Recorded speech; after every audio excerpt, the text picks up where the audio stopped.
चलिए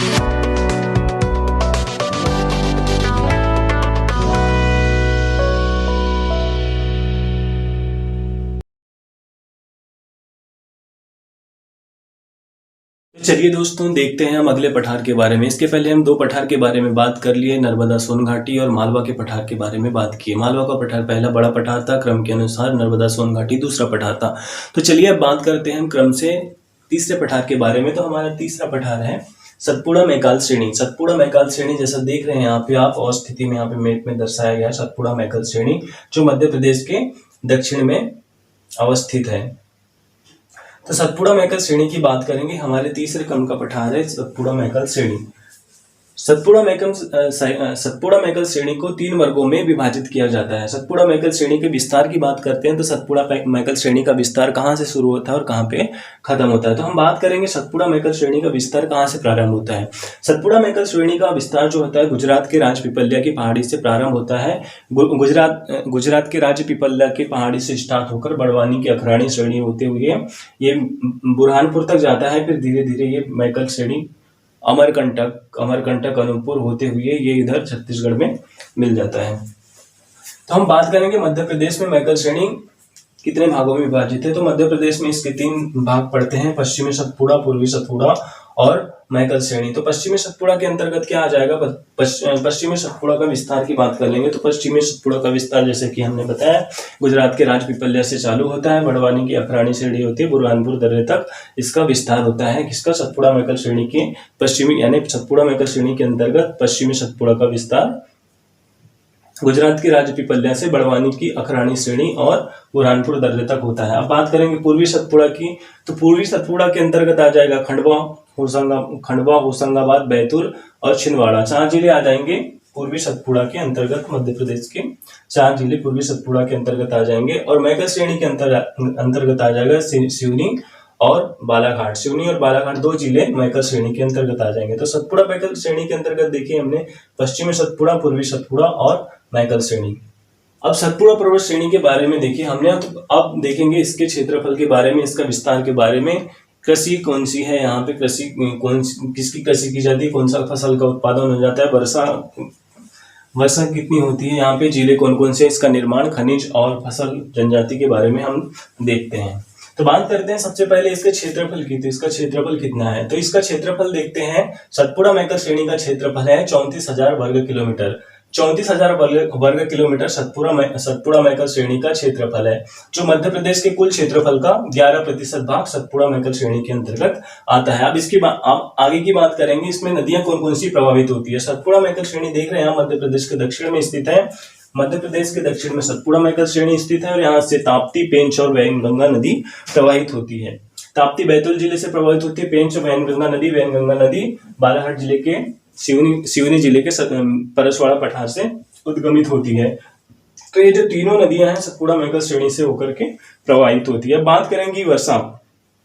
तो सतपुड़ा मैकाल श्रेणी में सर्वाधिक वर्षा होती है। मध्य प्रदेश की सर्वाधिक जो वर्षा की बात करेंगे तो सतपुड़ा मैकाल श्रेणी में ही होती है। अब सतपुड़ा मैकाल श्रेणी के अंतर्गत पड़ता है होशंगाबाद और होशंगाबाद के अंतर्गत पड़ता है पचमढ़ी। पचमढ़ी में जो होता है 200 सेंटीमीटर लगभग वर्षा होती है यहाँ पे पचमढ़ी में। तो मध्य प्रदेश की सर्वाधिक वर्षा पचमढ़ी में अंकित की जाती है। अब बात करेंगे हम जिले की। तो सतपुड़ा मैकाल श्रेणी के अंतर्गत कितने जिले आते हैं। सतपुड़ा मैकाल श्रेणी के अंतर्गत जिले देखते हैं तो सतपुड़ा मैकाल श्रेणी के अंतर्गत लगभग 7 जिले पूर्णतः और आंशिक इसके अंतर्गत समाहित होते हैं। सतपुड़ा मैकाल श्रेणी के अंतर्गत 7 जिले समाहित होते हैं। तो 7 जिलों में कौन कौन से जिले आ जाएंगे यहाँ पे देखेंगे हम। यहाँ पे आ जाएगा हमारा बड़वानी, बुरहानपुर, बैतूल, खंडवा, खरगोन आ जाएगा, छिंदवाड़ा, सिवनी और बालाघाट जिला सतपुड़ा मैकाल श्रेणी के अंतर्गत सम्मिलित होगा। अब इसके निर्माण की बात करेंगे तो इसका निर्माण कैसे हुआ, इसके निर्माण की बात करेंगे तो सतपुड़ा मैकाल श्रेणी का निर्माण कैसे हुआ था। सतपुड़ा मैकाल श्रेणी का निर्माण भी नर्मदा सोन घाटी के पठार की तरह इस पठार का भी निर्माण हुआ था। नर्मदा सोन घाटी के पठार का निर्माण हुआ था विंध्य शैल समूह, धारवाड़ और गोंडवाना शैल समूह से इसका निर्माण हुआ था। और ज्वालामुखी के उद्भेदन और दक्कन ट्रेप और ज्वालामुखी उद्भेदन से इसका नर्मदा सोन घाटी के पठार का निर्माण हुआ था। तो सतपुड़ा मैकाल श्रेणी का निर्माण भी विंध्य शैल समूह, गोंडवाना शैल समूह और धारवाड़ शैल समूह और ज्वालामुखी उद्भेदन और दक्कन ट्रेप के निर्माण, दक्कन ट्रेप और ज्वालामुखी उद्भेदन से सतपुड़ा मैकल श्रेणी का निर्माण होता है। अब बात करेंगे इसमें मिट्टी के, तो सतपुड़ा मैकल श्रेणी में मिट्टी कौन कौन सी पाई जाती है, सतपुड़ा मैकल श्रेणी में मिट्टी कौन कौन सी पाई जाती है। तो इसके पश्चिमी भाग की बात करेंगे तो पश्चिमी भाग में काली मिट्टी पाई जाती है। काली मिट्टी यहाँ पे पाई जाएगी बड़वानी, खंडवा, खरगोन में काली मिट्टी, बैतूल तक काली मिट्टी पाई जाती है, छिंदवाड़ा में भी थोड़ी बहुत काली मिट्टी दिखती है। लेकिन सिवनी और जो बालाघाट का जो क्षेत्र है, सिवनी और बालाघाट का जो क्षेत्र है, वहां पे लाल पीली मिट्टी पाई जाती है। लाल पीली मिट्टी चावल की खेती के लिए उपयुक्त मानी जाती है, जिसके अंतर्गत बालाघाट और सिवनी जिले में चावल की खेती सर्वाधिक की जाती है। मध्य प्रदेश में बात की जाए तो बालाघाट जिला ऐसा जिला है जहां चावल की खेती सबसे ज्यादा की जाती है। अब बात करेंगे खनिज की, तो यहाँ पे खनिज कौन कौन सी पाई जाती है। सतपुड़ा मैकल श्रेणी में देखते हैं कि यहाँ पर पड़ता है बालाघाट, सिवनी, छिंदवाड़ा और बैतूल जिला पड़ता है।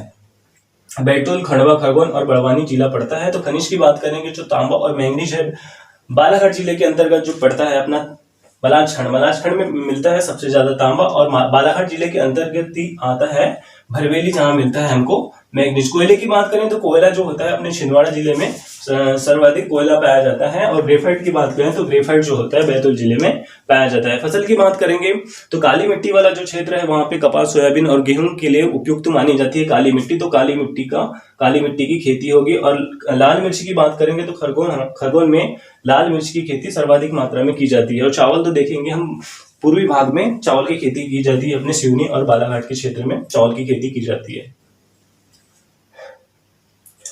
अब जनजाति की बात करेंगे तो यहाँ पे गोंड, बैगा और भील जनजाति पाई जाती है। भील जनजाति मध्य प्रदेश के पश्चिमी साइड में, सतपुड़ा पर्वत श्रेणी की पश्चिमी साइड में, और बालाघाट, सिवनी और छिंदवाड़ा ऐसे जिले हैं जहां पर गोंड और बैगा जनजाति पाई जाती है। बालाघाट में दोनों ही जनजाति गोंड और बैगा पाई जाती है।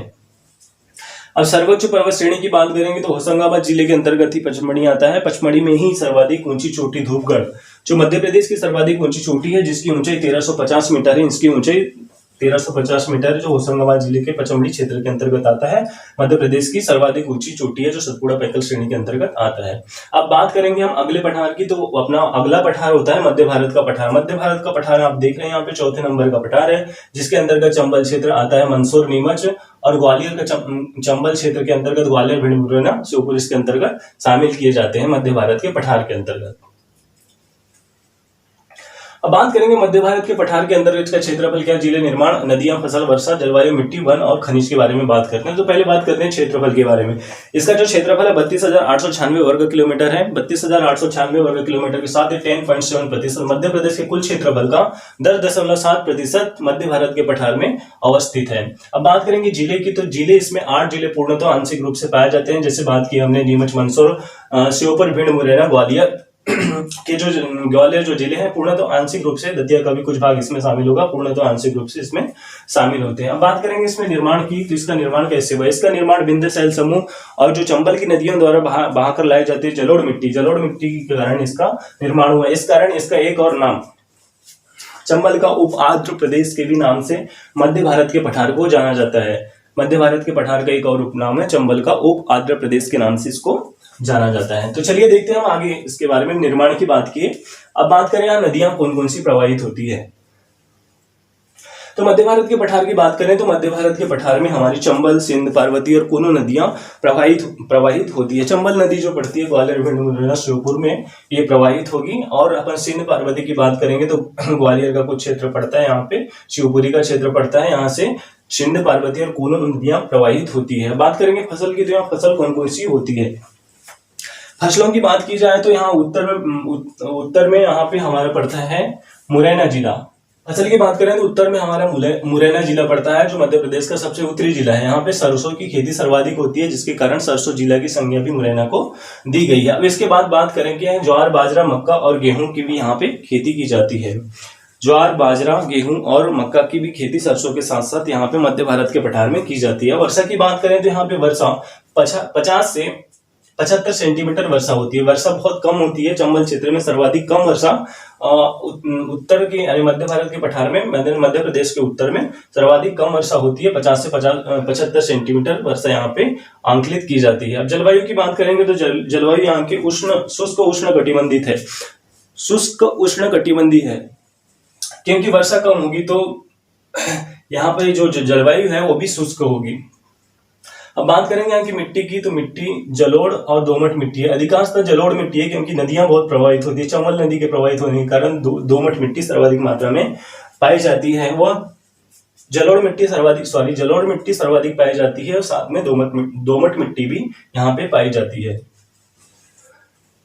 अब बात करें वन की, तो यहाँ पे वर्षा कम होती है। वर्षा कम होने के कारण यहाँ क्या होगा, यहाँ पे कटीले वन पाए जाएंगे। उष्ण कटिबंधीय कटीले वन यहाँ पे पाए जाएंगे। तो अब यहाँ के वन की बात करेंगे तो मध्य भारत के पठार में वन जो होते हैं उष्ण कटिबंधीय कटीले वन होते हैं। कटीले वन के अंतर्गत कांटे वाले वन आ जाएंगे, जैसे बबूल, खैर, पलास आ जाएगा, पलास का कुछ क्षेत्र आ जाएगा, तेंदू, इस प्रकार के वन यहाँ के मध्य भारत के पठार में पाए जाते हैं। अब खनिज की बात की जाए तो खनिज यहाँ पे प्रमुख खनिज जो ग्वालियर के क्षेत्र में है, ग्वालियर क्षेत्र में प्रमुख खनिज पाए जाते हैं। प्रमुख खनिज के अंतर्गत आ जाएगा अपना रंगीन संगमरमर आ जाएगा, ग्रेफाइट, बलुआ पत्थर और लौह अयस्क, सीसा इत्यादि ग्वालियर क्षेत्र में पाए जाते हैं। तो हम बात की सतपुड़ा, मैकल श्रेणी और मध्य भारत के पठार के बारे में।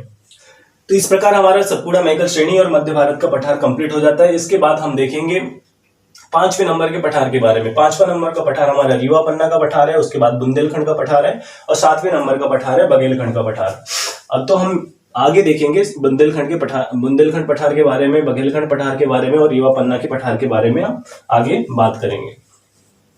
इस प्रकार मध्य प्रदेश के प्राकृतिक विभाग के अंतर्गत हमने 4 पठार देख लिए हैं। अब मिलते हैं नेक्स्ट वीडियो में, तब तक बने रहिए हमारे साथ। धन्यवाद।